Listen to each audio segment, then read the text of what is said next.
मित्रांनो, एक सिक्रेट तुम्हाला सांगायचं, ही एसयूव्ही डिझेल इंजिन मध्ये येते, बट या गाडीमध्ये कुठले ऍड ब्लू तुम्हाला टाकायचं नाही, फक्त डिझेल टाकायचंय आणि गाडी चालवायची आहे. ह्या एसयूव्हीचा लेन टू व्हील बेस रेशो हा सर्वात जास्त आहे, म्हणजे 2730 mm चा जो व्हील बेस आहे हा या गाडीमध्ये ऑफर करण्यात आलेला आहे, जो की ह्या सेगमेंटच्या वरच्या कार मध्ये जो व्हील बेस ऑफर करण्यात येतो त्याच्यापेक्षा थोडासा कमी आहे. ह्या सेगमेंट मध्ये सर्वात पॉवरफुल जे डिझेल इंजिन आहे टाटा सियारा मध्ये दिलं जातं. 118 PS आणि 280 न्यूटनमीटरचा टॉर्क, आणि सेगमेंट मधील सर्वात फ्युल इफिशियंट कार जर पाहिली डिझेल ऑटोमॅटिक मध्ये तर हीच आहे, कारण की या गाडीमध्ये जे मायलेज क्लेम केलं जातं ते आहे 19.22. टाटा सियारा मध्ये मित्रांनो FDD जे सस्पेन्शन आहे ते ऑफर करण्यात आलेले आहे, त्यामुळे हायवे राईड असेल तर इथे देखील गाडी एकदम स्मूथ चालते. आणि सोबतच असे खराब पॅच असतील जिथे तुम्हाला थोडीशी ऑफ रोडिंग करायची तर इथे देखील गाडी जी आहे ती चांगल्या पद्धतीनं जे खड्डे आहेत ते ऍब्झॉर्ब करते आणि तुम्हाला एक कम्फर्टेबली जी ड्राईव्ह आहे ती ऑफर करते. टाटा सियारा मध्ये ज्यावेळेस तुम्ही हायवे क्रुझिंग करता त्यावेळेस या गाडीमध्ये फीचर सुद्धा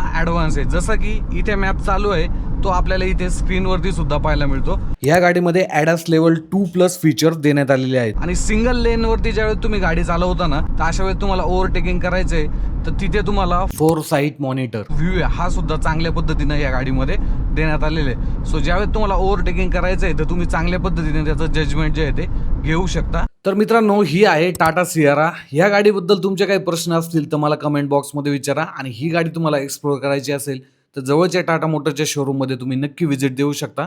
धन्यवाद.